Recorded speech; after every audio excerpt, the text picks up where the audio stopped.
Today, I'd like to continue our discussion from the book of Joy, taking a look at hope in terms of joy. Desmond Tutu, in his dialogue with the Dalai Lama, has an interesting expression for hope. He says that hope is like a marriage.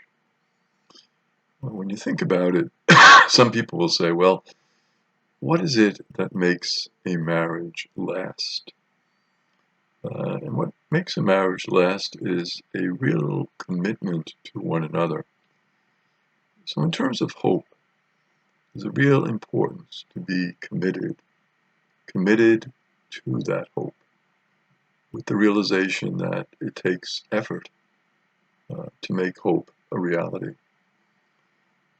Lynn Smith Lovin, who is a sociologist, has studied this in terms of the number of friends people make. Certainly hope and friendship are related. It's interesting that she says that the number of friends that people have now, that people report, has gone from 20, 30 years ago from 3 now to 2. She says 1 in 10 report having no friends at all. Can you imagine a life where there are no friends? How can we have hope? How can we have joy when there is no friendship? The Dalai Lama, reflecting on this from the Buddhist perspective, says the problem that he sees is that children go to schools where they are not taught to nurture the deep human values. So their base human potential becomes dormant. That when you're in a school and those basic values, those basic human values of friendship and love and respect are not taught, how can you expect the children to develop those values? Certainly, they should be getting them at home from their parents. But when they're with their peers, when they're learning, those values are so important. We stress academic learning, and certainly that's very important. It's very important to have achievements, athletic achievements, artistic achievements. All of those are significant. But what about those human values of respect, care for the other, hope, joy? Where are those human values being taught? Desmond Tutu reflecting on this from the Christian perspective, says that one of the key things that we have to do as Christians is that our worship spaces where we gather together, those worship spaces need to be more welcoming. It's very important for us to make sure that when people come for worship, that they feel welcome, that they feel accepted, that they feel cherished. He says too many of our worship spaces as Christians are impersonal. It's almost like, it's not important whether you come or you don't come. You're not recognized, you're not greeted, you're not appreciated. Certainly, when that happens, people don't feel that they truly are part of a community of hope, a community of joy. Dalai Lama, again reflecting on it from the Buddhist perspective, says, there's something to that in terms of the worship spaces, but also there's a feeling of loneliness that comes upon individuals, especially when they feel cautious, suspicious, and distrustful. They feel isolated then, and they feel lonely. They feel like they're not being accepted, they're not being welcomed, they're not part of a community. And that leads to distrust. Why aren't these people accepting me? Why don't they like me? Why don't they care for me? And so that can lead to a loneliness, distrust on the part of the individual person. They can be very cautious. They can be very suspicious.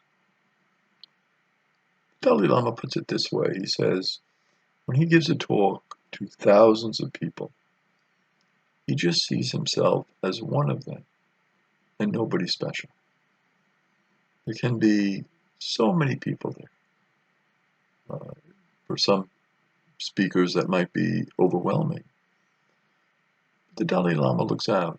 He says, I am just there as one of them, person to person.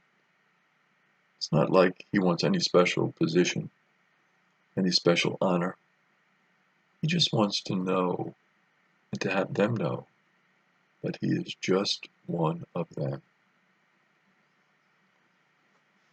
Dalai Lama talks about a presentation at Columbia University that he attended with medical scientists. And he noted that one of the researchers said that those people who disproportionately use the first person pronoun have a significantly greater risk of having a heart attack. So the people who just center in mostly on themselves, I, that type of person, not only does it give an impression to others that they are not important, that they're not significant. And as the Dalai Lama said, when he looks out, he's just one of them. But he doesn't use that I pronoun.